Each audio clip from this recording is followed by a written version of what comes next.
قیامەت بژی والله ئینسانی مسلمان ئاسوودەیەکی زۆر گەورەیە کە لەگەڵ خۆیان ئەژی ئەم گوناهانن سەریان لە ئێمە تێکداوە ئاسایشی زمانمان ئاسایشی فکرمان ئاسایشی هەنگاوەکانمان کە ئەینین ئاسایشی چاومان تێک چووە ئێمەی مسلمان ئەبێت زۆر بە وشیارانە مامەڵک هەموو کەلیمەیەک لە تۆ دەرەچێ هەموو حەڕەکەیەک لە تۆ دەرەچێ محاسەبەت لەسەرە هەموو خەیاڵاتێکە ئەیکەی لەگەڵ خەڵکە خەیاڵاتەکانە محاسەبەی لەسەرە هەموو چاوجوڵانێکی تۆ حەڕەکەی چاوێکی تۆ محاسەبە و کتابی لەسەرە ئەی عەبد چۆن مامەڵە ئەکەی لەگەڵ ڕەب العالەمینی خۆتە ئەگە پرسیارە لێکرا بۆ سەیری ماڵی فڵان کەسێک بۆ سەیری ئەو نیعمەتت کرد کە ڕەب العالەمین بەو برایەی تۆی بەخشی بوو چ جوابەیت بۆ پرسیارە لێکرد ئەوە بە چەند کڕی چ ئیشی تۆ بوو بۆی ئینسانی مسلمان کە مامەڵە ئەکا لەگەڵ خەڵکە مامەڵێکی زۆر پاکەکە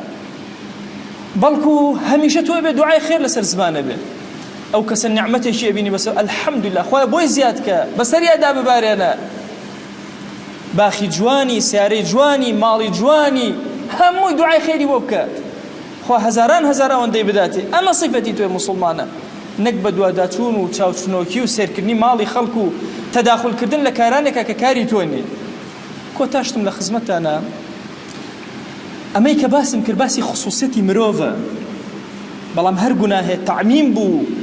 سەری کێشا بۆ شوێنی تر لە ئەمر بە معروف و نەهی لە منکرات تۆی مسلمان ئەبێ یەکەم کەس بی تەداخول کرد ئەبێ وەما لە پێش چاو بێ ئەمەی کە عەرزی دەکەم خصوصیەتی کەسەکە خۆیەتی چۆن ئەخوا چۆن ئەخەوێت چۆن لەبەرەکە چی ئەکە کاری تۆ نییە وازی لێ بێنە با بۆ خۆی بژی جاری وا هەیە باوکو دایک وەز لە کوڕەکەیان نایەن ژنەکەی پێ تەلاقیان ئەوە پرسیارەکە دەلێگەڕێ با بۆ خۆی بژی لەسەر قاچی خۆی بۆستێ لە زەمانێکە غەیری زەمەنی تۆ یان براو خوشک ئەوەندە لە یەکترە پێچنەوە ماڵ یەکتر کاولەکەن و تێکەدەن باسی خصوصیەتەکەم بەڵام فەرمان بە چاکە و ڕێگری لە خراپە بەشێکە لە دینی تۆ لە حوسنی ئیسلامی تۆ لەکوێ خراپەیەکت بینی هاوارت لێ هەڵەست بە مەرجێ شەڕتەکانی تیا هاتوێتە دی طبعا ئەگەر کەسێک کە بینی خراپەی کرد بە دزی لە زمانی تۆ دەرنەچێت چونکە ئەو کەسە احتیمالە لە مجاهدا بێ